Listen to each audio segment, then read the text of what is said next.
Hello, everyone.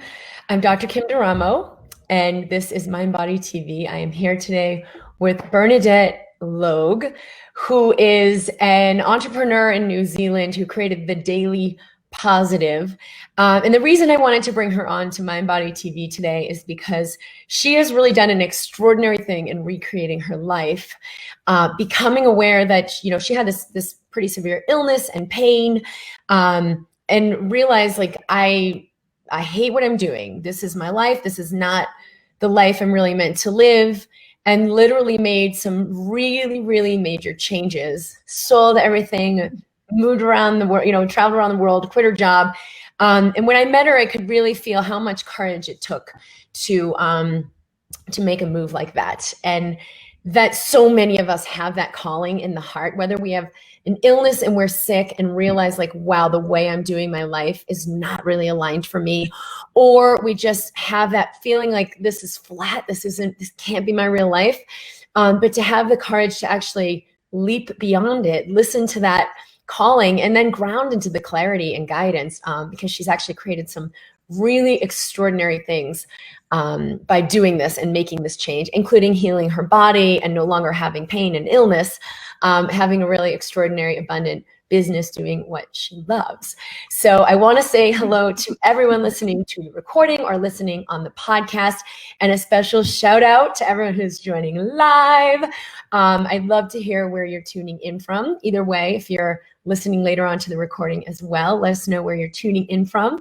And so I'm going to open it up to Bernadette to share this fascinating story, specifically, selling the house, quit my job.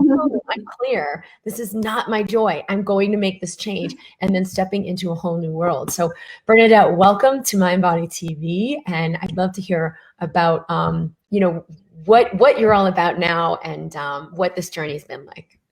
Amazing. Thank you for having me. I'm excited to be here. This is like my favorite topic to talk about, is unleashing your life and getting into your alignment and flow. And the opportunity to talk to you, I had to sit back and say, okay, that was 10 years ago the journey started. And for people listening, I really kind of wanted to get back into the mode of what it was really like for me then, so you can see the kind of transition. So at the moment, I run my own business. I am a transformation life coach. I'm an author. I did not do any of that 10 years ago. That was not my life. As you said, I healed myself of my pain. I traveled the world, all these good things, but that's not how it was originally. And how it was originally, just to give a sense of the A to Z, was that I had the life on paper that looks really normal and looks really good on paper. So I had a good job, I had good workmates, I had a good boss, I had a good income, I had a good home, I had a good husband, I had all the good things. And I had an extremely big void inside where I was 100% not fulfilled. And anyone that's listening who feels like this isn't it, you can quite often end up with a feeling of, oh, I should just be grateful, or I shouldn't feel this way, or I should just pull up my socks and get on with it. And there must be something wrong with me. And all of these kind of conversations we have with ourselves for years, where you try to make yourself fit into a box of what you think your life is meant to be like.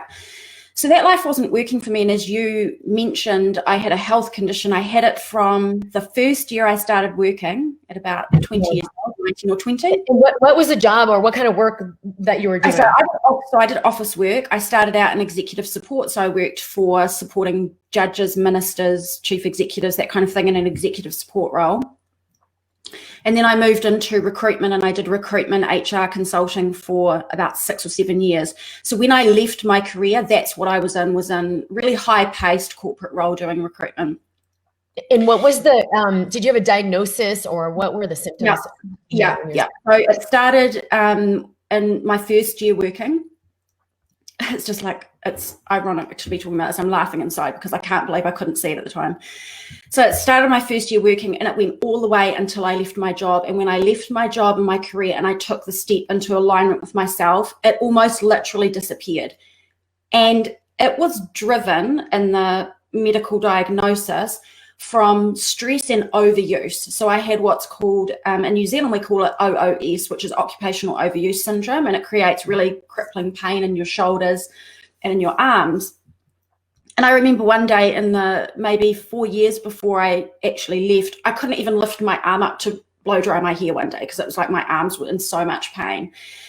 And when I left my job, it almost just disappeared. And the ironic thing is I probably overused my body more in my own business, worked harder, worked longer, worked more, had more going on, and yet no pain. Like, what's up with that? And what's up with that is totally out of alignment in myself, complete void within me, stress, strain, and anxiety for all the wrong reasons, because it wasn't like a healthy tension from being busy doing something I loved.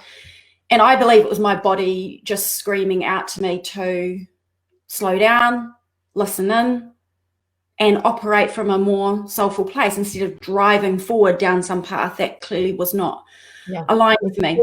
It's a big thing we see in medicine, this overuse syndrome or repetitive injury syndrome, or even when people develop like reflex sympathetic pain or even fibromyalgia. I always have looked at like, what is the body not getting that it needs? It's not about the overuse. I mean, there are minor things you do that you're going to adjust your angle and how you're holding the tennis racket or simple things like that. But when the body gets what it needs and is fueled, it can compensate and repair very, very easily, and you don't get these pain syndromes. So I always look when I'm evaluating someone with chronic pain for like what's going on mentally, emotionally. And it's, you know, like you said, you're using your body even more now, but there's no pain patterns. And, you know, now you're in a space of joy and freedom and honoring yourself. And how is that illness, you know, your body's way of getting your attention to make this change?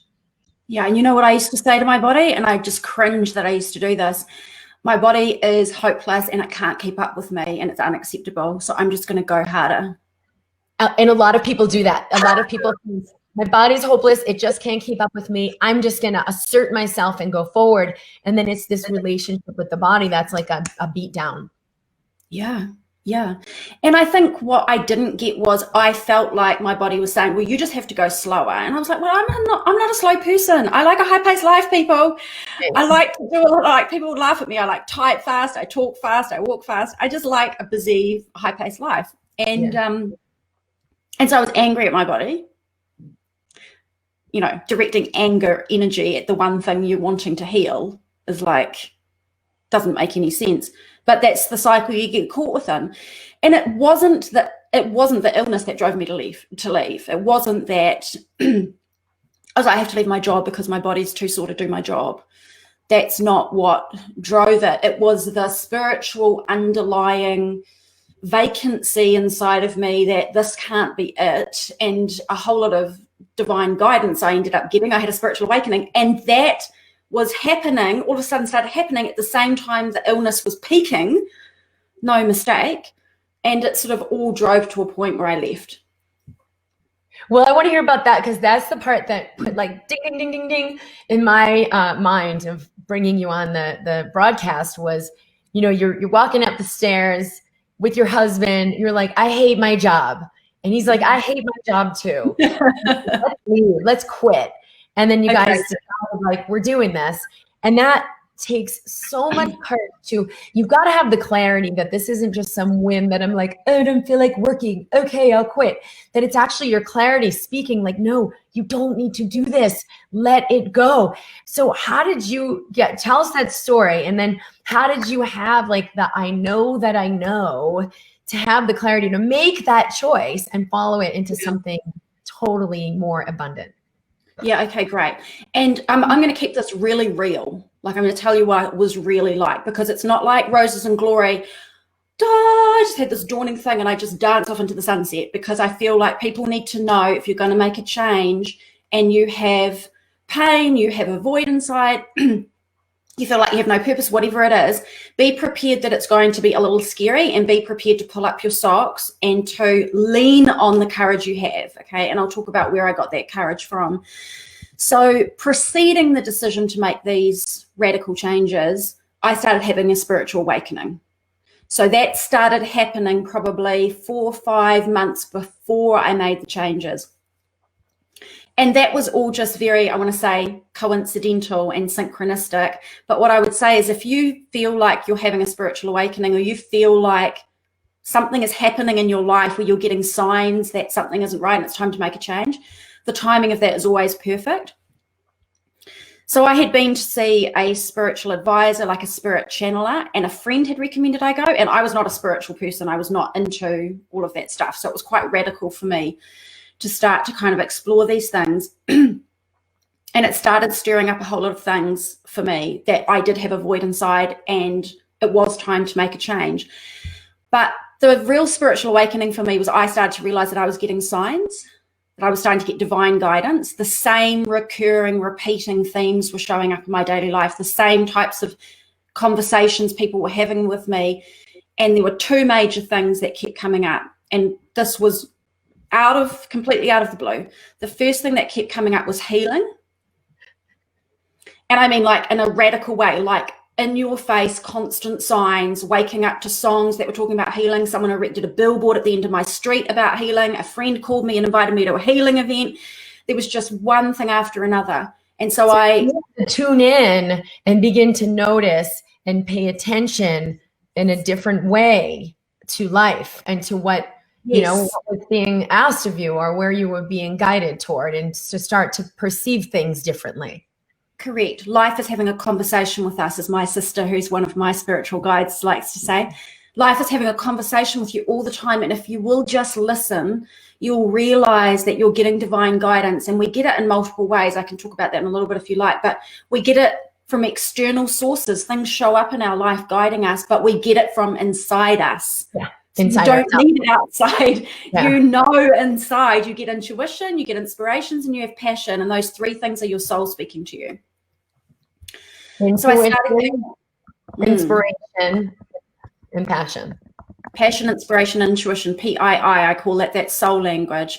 And if you tune into those things, they will quite often converge in one direction. If your intuition says this job isn't it, I need to make a change. If you start having inspirations about that and you feel passionately drawn in some direction, all of that converging is helping you to understand. And then if you get the double whammy, you get external signs, synchronicity start showing up that actually reflect that too. That is exactly what happened to me, as I started getting signs outside of myself, calling myself in a direction that seemed to align with the fact I needed a change, and I knew it inside.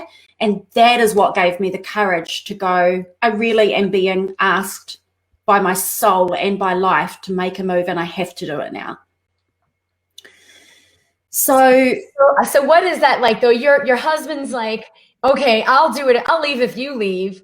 And you know, I mean, how many people have had that? And share, you know, if you're commenting, like, you haven't had that whole, oh, I just want to leave, I just want to quit.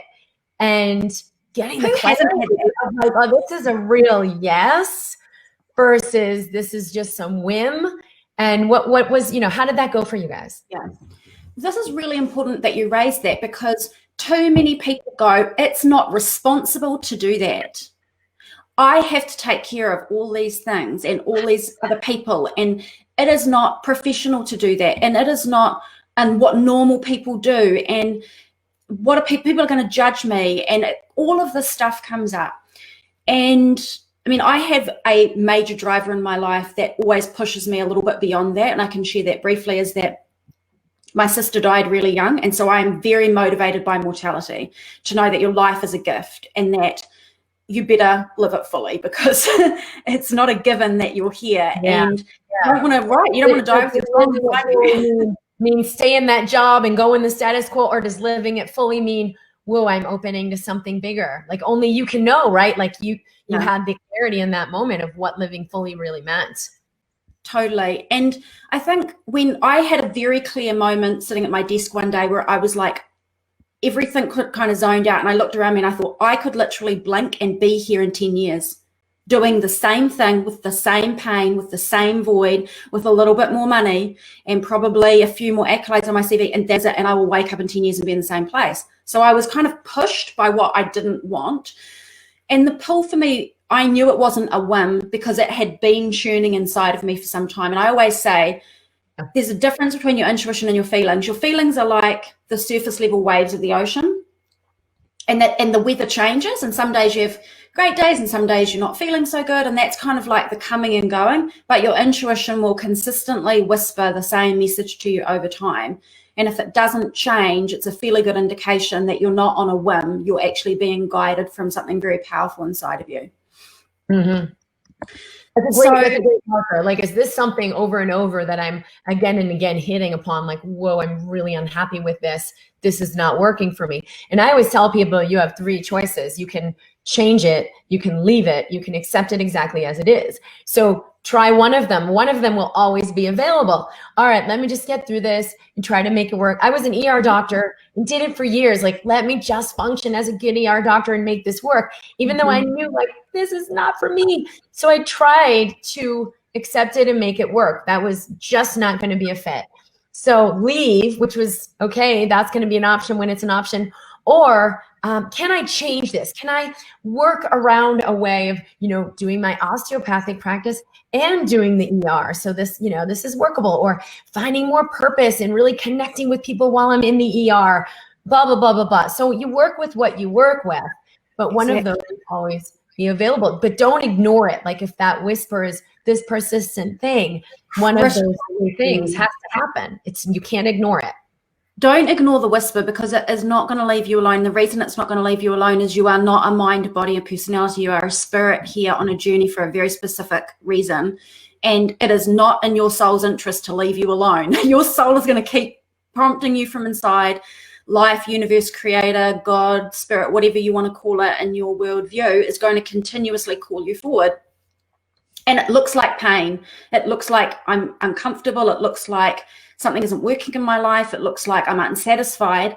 And I always say to people when they come to me for coaching, if you are feeling unsatisfied, if you're feeling in pain, if you're in struggle, there's not a problem. It's an opening for your massive transformation. When you get in situations like that, which we often do at different points in life, they're massive spiritual transition points, and the discomfort is the birthplace of the next level of you, like a caterpillar to the metamorphosis. So the pain is not a problem. The pain, whether it's physical pain, whether it's existential, whether it's career dissatisfaction, whatever it is a opportunity and an opening. And it's not, I'm not saying this to put some fluffy thing on it. It really truly is the birthplace of you going to another level. You got to get uncomfortable to make a change. People don't make change if they're comfortable. You've got to get uncomfortable. So discomfort is a great way to make that shift. And, I was lucky that my soul chose to have a husband who is a carefree, risk-taking, just like do whatever you feel like. And I was the opposite, super conservative, super risk-averse. So it was easy for him to go, just quit. And I didn't listen to that for a long time. And again, you just said, just quit. Yeah. I was just not so simple. No.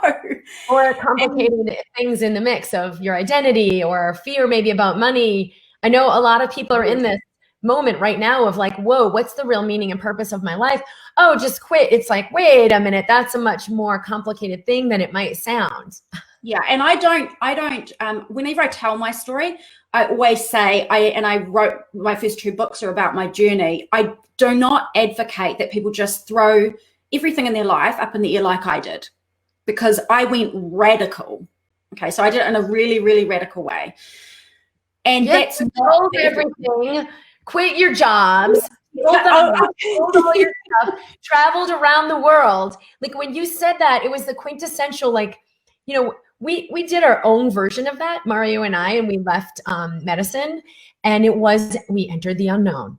And there is a space of it that is going to be unknown. It wasn't the plan I had, like, I'll keep working in the ER and develop this business on the side, and when I'm ready to transition, then I'll leave. But it didn't actually work out like that. There was a moment where it was a leap, because until I fully vested myself in believing in this way of doing medicine, and left and stood in this new foundation, it didn't thrive. It didn't flourish. It 5 times more income in that 1 year when I finally really stepped in fully. So there is a point where we do need to step into some level of unknown. And what you did was just like the biggest level of unknown. So that's really why I wanted you to speak to this, and the courage it took for you, the anchoring into your knowing that it took for you to find your way. Yeah, and I think the signs that I got, like, it actually unfolded in, I would say, 3 kind of stages, and unfolded quite rapidly. But the first conversation I had was, I just, you know, when we were walking down the stairs, and he's like, you quit, I'll quit, let's both quit, text me when you're done. And I went into my boss and I said, I'm leaving the city. I'm moving to an island at the other end of the country because I want to have a different lifestyle. I was like, is there any possible way I can do anything working from home? I'm not doing this consulting thing anymore. I'm done. I don't want to front face clients anymore. I don't want to do it. I can't do it. I took a 50% pay cut, and I worked part-time from home on the island, and I did a leadership type position for a period of time. And I did not want to do FYI leadership. I had been resisting this for forever. I didn't want to take a leadership role, and I'd been getting divine signs about leadership roles and healing. So I was like, I went to the spirit channel. I'm not kidding you. My boss was like, you should be in a leadership role. And the spirit channel has said, it's time for you to step into a leadership role. Wow. And so I took the sign. This kind of sounds like Jerry Maguire. Jerry Maguire's like, I'm going to follow my heart, and this is what I believe in, and I'm doing this thing, and it all felt right. And then like the shit hit the fan. Like he's in no man's land, and all the stuff was like, what the hell did I do? But that was his life coming together. Like we have that in-betweener stage where we stepped into the unknown boldly and with great courage in the connection of what really matters. And then there's that intermediate stage where it's like, wait a minute, like I got to change. Wait, yes. I got to go to the comfort zone. Yes. And here's the thing, really, really important. I made a note to make sure I shared this. I didn't know where this conversation was going to go, but I really knew that this was an important thing to share, is that when I chose to leave that career, I did not know what I was going to. I had no idea, FYI, that I was going to do this, that I do now. I had no idea I was going to travel the world. I had no idea. All I knew was that I was going to write a book about spiritual awakening, following divine guidance. And I was going to catalog every sign I'd ever gotten that led me to the decision and that guided me through to where I am now. That's all I knew. I didn't know I was going to be a coach. Didn't know I was going to do healing. And when I first made that transition, that's the point. You will not necessarily see the whole path. You will just know this isn't it. Yeah. Yeah. Or you just know the next one step, the next 20 feet, the next one thing. There can just be the clarity of the now, but not the whole thing. And are you willing to step into that, right? Like, okay, I know the next 10 seconds, and in 10 seconds, I'm going to know the next 10 seconds. Or maybe it's, you know, a little further out than that, but a very, very different way of doing it versus I know the next 10, 20 years, what I'm going to be doing, how it's going to go. And there's this security, which is completely false. The true security is in that anchoring in and dropping into our wisdom, which you've led the way on that. Mm-hmm. Well, the thing is that when you like, I went down a path and got money and financial security, and it led to no peace. It led to no happy. Like, I had a great job. They were amazing, the most beautiful people in the world to work with. So blessed, but it was not me, and it could not be me going forward.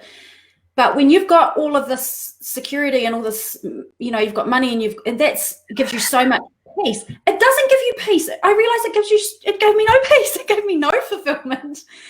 And so, yeah, it was really scary financially to make the change, massively scary. And once we made that shift, then I realized this still isn't it. That's the point. You know, the first I'm done, and then I took the leadership role, we moved. I was like, this still isn't it. My soul is going, no, sell the house, move, quit completely, no more of this. You're literally going into the complete void of we don't know, and we're going to be guided each step of the way. And divine guidance is the 100% what I leaned on the entire time. That's what I wanted you to speak to. So how did you do that? And what was that part of the journey like? Okay. So this little 1v5 notebook, we call them in New Zealand, I had like 13 of these in a pile filled with all the divine guidance I got over like a 3-year period. And my sister goes, do you think you cataloged that for a reason? You're going to write a book. And I did write books about it. And the divine guidance is the one thing that got me through because it's like completely world shattering when you realize that life is literally speaking to you with divine guidance. So some people call that signs, signals, synchronicities, all sorts of different language, but most of us have had 1 or 2 examples of that where we're like, oh, this feels very synchronistic. It feels like I'm being asked to pay attention. And as soon as I tuned in, it just started to come in like waves. And I really leaned heavily on that for my faith and trust and courage to make the changes. And at the end of the day, here's what I'm a very left-brained, logical person, very practical. And here is how I appeased my fear. Because there was a lot of fear and anxiety while I still made the changes courageously. You can have courage and fear at the same time. People are like, oh, I'm just going to wait till I'm more courageous. I'm like, you're going to be waiting forever because your fear is probably always going to be there because it's your natural human inbuilt beautiful function to help protect you. So it's okay to have the fear. But the way I appeased my logical mind was this: what's the worst that can really happen? And I would literally go like this. I would go like this. Oh, you make a fool of yourself and nothing works out and you're completely ashamed and humiliated in front of everybody you've ever known who all think you're completely crazy for leaving your career. And I'm like, well, you know what? I would rather die knowing I gave my life everything than watch people sit in a box, feeling a void, being miserable. And I would rather stamp myself with courage and be poor and courageous than sit in a box, being numb, following the norm. And then I thought, well, what's the worst that can happen? I hate what I'm doing. Well, go back and do what you used to do then. Not hard. Like if you face your what is the worst case scenario, you can really appease your logical mind. And so following divine guidance and also appeasing my logical mind was how I kind of made that courageous step. But I literally every single day paid very close attention to what my inner guidance was saying and what the signs around me were saying, and started to make small steps. Like you said, like you take 1 step forward and it's like driving the car at night. The old analogy, you drive the car at night, you can only see 2 meters ahead of you, or 2 feet, I think you say in the States and Canada, is like you can only see 2 feet ahead of you. And as you drive the car forward, more of the road becomes illuminated. And that's really what I did, was just all I know is I'm quitting my job and I'm going to Thailand to write my book. Oh, yeah. All I know is I've come back and I'm selling my house and all my belongings and I'm going to go to wherever. And that's all I know. You always had what you needed. Like each step of the way was provided. And this is a big, if you've ever read the book, The Alchemist, it's that journey of how do I stay in a journey of alignment where I always am provided with exactly what I need. And that the journey brings you right into the greater wholeness. But it's a way of being, it's a way of doing life. And that journey is very different from the, let me show you the path and you just make sure to stay in the lines and walk on the way you were taught, versus like, whoa, I'm going to venture out on my own and use my internal compass. And yeah, you'll be fumbly at first, but you practice using that internal compass and it leads to the most spectacular synchronicities and like spontaneous things happening that you could have never planned. For anyone who's ever traveled, just travel unplanned and take a journey. And I don't do this often. We have 2 kids and we usually like book the hotel room, but I have a lot of friends who have done this and they'll always tell me like, I always meet the most amazing people. I always have a place to stay. Things line up synchronistically because I'm in that flow when I'm traveling. And then they come back and it's a matter of how do I bring that into my life, because the freedom and the joy of being in the unknown is so powerful and exhilarating that we want to bring that into our day-to-day, which is, what you've done. And I have done, right? Stepping out of that career path into something else. And I think so many of us are ready to do this now in some way, in whether it's leaving a relationship and being in the unknown of who am I as a single person? Will I partner again? Or leaving, a career and maybe there's the unknown of money or the unknown of what's my purpose, but finding just a bit of courage to follow that calling and step into the alignment of your guidance, which, you have done so beautifully. I just am loving everything about you right now. And so I can see why everybody is in your audience, like tuning into your live streams, because I'm all about it. Yes, you are truth speaking. And the thing is that I look at life in like I like to box things and use analogies as my way of kind of understanding the world. And there is like a whole lane where you can be asleep in your life and you can follow structures and norms and have other people be the authority of this is what your life should look like. Expectations of parents, of family, society, social media, all the messaging you get, conditioning you when you're growing up. This is what your life should be like. But that's not what you're here for. Life happens out on the edge, right on the edge of your comfort zone. There is no evolution in your comfort zone. There is no exhilaration and expansion. There's no space for your soul to breathe into this world, what you came to bring to it when you are sitting in your comfort zone.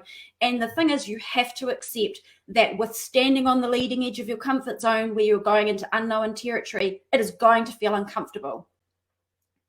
And when you realize there's nothing wrong with feeling uncomfortable, like I used to think, well, I shouldn't feel this way. I shouldn't be a little nervous or a little uncertain. No, that's totally normal. It's completely okay to feel like that.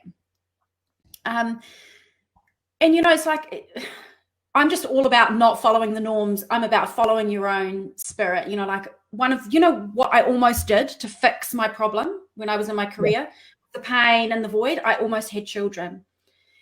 Not because I wanted them, but because I thought it was going to fix what was broken inside of me. Nothing was broken inside of me, nothing. And children was not the answer. Nobody is broken. Nobody is missing anything, nothing. We are completely complete.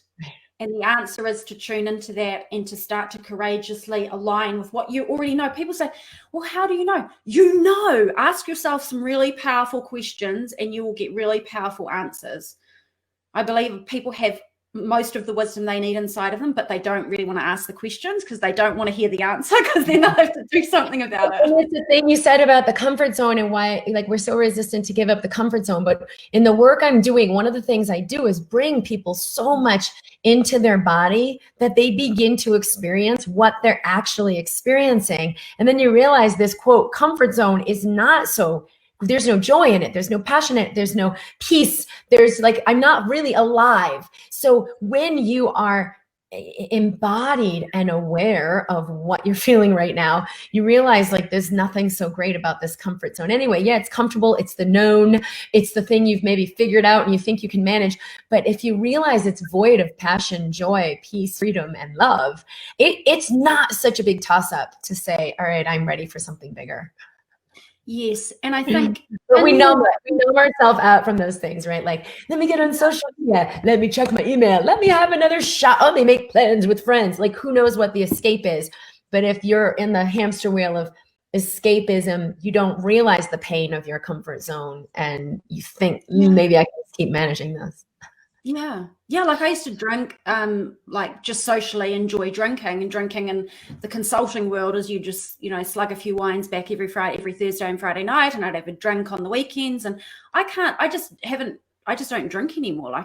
There's so many things that I used to use to relax me or take away the stress or fill the void that I just don't need to use anymore because there's an alignment now and greater health as a result of that. That's the thing to remember. It's known to be what heals the body scientifically in mind-body medicine. This is what actually brings healing, but it's also that true fulfillment of being all of what you're seeking, experiencing that every day. So, this is bigger than just, hey, I solved the equation of now I'm making money doing what I love. It's the whole shebang, being in your own alignment of your joy and the abundance that comes with that. And I feel very much like we are spirits here on a soul odyssey journey of adventure, and we're meant to be adventuring, exploring, expanding all the time. Intellectually, creatively, energetically, and all the different ways we can express ourselves. And if you had a point where you're just repetitively doing the same thing and you're not experiencing that feeling of adventure and exploration, it doesn't have to be outward. It's just that ever learning, ever growing part of yourself, then I think that's where you do get a little bit sort of like bored and stagnant, and it feels like something's missing. And, you know, I used to think all the time, is this it? Is this it? Like, is this all there is? Like, are you serious? We just get born and we grow up, we get an education, we get a job, we buy a house, we have some kids, and we like have Sunday dinners every night, and then we retire and we die. Is this it? No, that's not it. Yeah, I said to one of my friends one time, if you can see your path, it's not your path. He was very vested in like staying in the status quo, making it work, got to make this thing work. And this is, you know, this is what I want. And he bought into the idea that that's what he wanted. And it wasn't his organic heart. But I said, you know, and he's like, you know, it'd be like this, and then we're going to do this, and then we're going to have that. And I was like, if you can see your path, it's not your path. So if it's the laid out, boop, boop, boop, boop, and then this happens, and then we'll do that. And then after we do that, we'll have this thing and we'll be so happy. So just look, that's the mind. The mind has this big projection. And the reason the body gets so depleted and breaks down in 27 different ways, and you're going to have 18 diagnoses, is because it really requires the essence of you and your aliveness and your openness to receive life and let the unknown come through, to be played out and to be in that fluidity of the journey. That's what your body needs in order to function healthy, period, the end. It cannot, it will break down. You get autoimmune disease, you catch a virus, your immune system's not working well, your gut breaks down, you can't digest any foods, you get brain fog, like all of the above that people have with chronic stuff not getting better has been shown to be related to exactly this. 100%. And I believe the body carries the spirit, and I also believe that while we're here, we are here to channel our spirit into the world, or channel divinity, the universe, whatever it is that you want to call it, that we're here to channel it through us. And I feel like when we stop it, we get in the way and we go, no, I'm not listening to my intuition, I'm not listening to my inspirations, I'm not listening to my passions, I'm going to ignore all those things. We kind of create a block, like a dam in the river, and it's like the body ends up suffering because when there's no flow, there's no energy flow, the energy's got nowhere to go because we won't let it. It's got somewhere to go. It's got somewhere to go, all right? It's trying to go there, but we won't let it, right? We just keep let me share. You had a resource that we want to have people be able to access your work. I shared your link, but I know it's helpful for people to have like a tool or a reminder or a piece moving forward. So where can they go to get some good resources from you? And then we can get into like what steps people can do right now.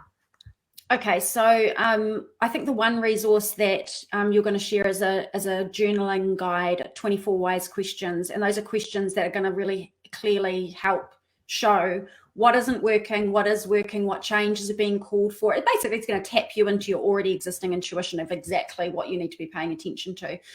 And for me, asking questions like that is the most powerful thing that you can do. Because the biggest shifts I've had is when I've gone and seen someone like a spiritual advisor or a mentor or a conversation with my very wise husband, and a question gets posed and it's like, you cannot escape your own truth, you know, when the answers come up inside. And then on thedailypositive.com, we've got a free resources tab, which has a load of other free classes, free webinars, free guides, free audios, all the things that I created because they helped me. So I created them so that others could use them to help trigger them along or unfold them along their own version of their own journey. All right, I'm going to put this link here. Bernadette's at thedailypositive.com, but I do have the link here. That should work. Yeah, I think. So that's an audio. We'll put that together with the email when we send this out as well. Perfect. And I think one thing I was going to just mention that I found really, really useful from a spiritual perspective in terms of understanding the soul journey and helping you to piece together where you might be heading and what your soul's asking of you and why you're getting intuition to stop doing certain things and go in certain directions, is that I became obsessed with understanding the soul journey, and I got a proper astrology chart done. a full numerological reading done. I went to a spirit channeler, and I went to get an Akashic reading done. And I lined them all up, and they all said the same thing. Sure. From 4 completely different advisors that don't know each other in all different parts of the world, said the same things about my soul journey, and it all mapped together, and it all matched my intuition. It matched what wasn't working in my life. It matched the direction I was going in. And I often send my clients off to get numerology and astrology and things done, because it gives you clarity about why you struggle with the things you struggle with, why you keep feeling like you're being called in a certain direction. And it's like when you get kind of like an external thing showing you things that resonate with you, it kind of gives you even more comfort that you're in the right. It's another way to check in with what your wisdom has for you. I mean, you can learn and develop ways to do this, and that's really what your work what my work is about. And consulting is with other people is helpful. Always weigh it against what resonates for you. What's your truth that you know? And that can give you really great insight into some things you may have not let yourself see, but when you realize how much pain you're in, you open and you finally begin to let something new in. What you're just saying is perfect, because I sometimes challenge people. I can see they know the answer to their own question, and I can see they know that they need to make the change. And I'll say, okay, let's play a game. You've only got 2 options, and the option to go ahead and follow your soul calling, I'm taking it off the table. It's not available to you now because you're not taking action. So you're left with just staying in your comfort zone where you want to avoid your fear and anxiety. Now, how do you feel? They're like, no, can't do that. Give it back to me. I'm doing it. It's that test of, you say, oh, I'm not sure about it. Well, I'll take it off the table then. It's like, no, don't take it off the table. Right. I'm just afraid. Pretty quickly. Yeah, it's true. It's true. So I think we can ask everyone here, what's one thing you're aware of? And it's not, you're going to leave and make this leap. It's, there's 3 options. You leave it, you change it, you embrace it exactly as it is and rearrange yourself so that you're in peace with it. But what is the one thing that you're aware of that's like that whisper of there's something more? Or you might hear it in the inspiration of there's something more. You might hear in the desperation of get out of here now. That's what I used to feel in the ER. Every month I would take a vacation with myself, and I'd work my shifts and then, arrange it so I had this week off. And it'd be like, oh, I'm living the life. This is so great. And then I'd get back and it'd be like, yeah, I'm ready to go. I'm ready. I'm all refueled. And 20 minutes into my shift, I get my stethoscope on someone's heart and then listening, boop, boop, boop, boop. And then it would be like, get out of here. I'm freaking miserable. I want to die now. I'd be like, no, I'm only 20 minutes in and I just took a vacation. This is not possible. But it's like you said, I didn't realize what's right about this I'm not getting, because I'm whole and complete and can receive this. I was like, how do I quiet this voice? Because I've got to function this way. Or what's wrong with me that I can't make it work? This is what I'm supposed to do. Thankfully, I didn't hang out there too much. I am really sorry about that. We had a little glitch in our system and I don't know if I'm back, but let's see if we can get Bernadette back as well. Anyway, my story, just to finish where I was sharing, it was always be still and know it will come to you. But it was about honoring that space in me, not overriding it, medicating it, trying to overcome it, but saying yes to it and letting it in. And that was for me where I got not only the guidance of go this way, do this thing, but the more powerful thing was the manifestation happened for me. I got a call from a friend, this amazing opportunity that was like a dream come true. I'm like, what do I got to do to get that? And they called me and they're like, what do we need to do to get you here? It came to me the more I opened to the guidance. And for me, like I said, the guidance was be still and know. Stay in the space of that yes. Buy into it. Validate it. Breathe into it. Don't don't think you need to run away from it. And that really that most essential thing was it allowed a manifestation. It allowed amazing things to come to me. It's not just about, oh, I'm going to go get it. Now I know what to do. I'm going to do this thing. A lot of it is so much less action and more being. And I shared actually a lot about this yesterday in the Awakened practitioner program. It was kind of a mega thing about how your energy system manifests opportunity, business growth, money. And it's the same for Bernadette. Like, there was such a manifestation of these gifts and tools and her business, and that's her living now and what she's doing.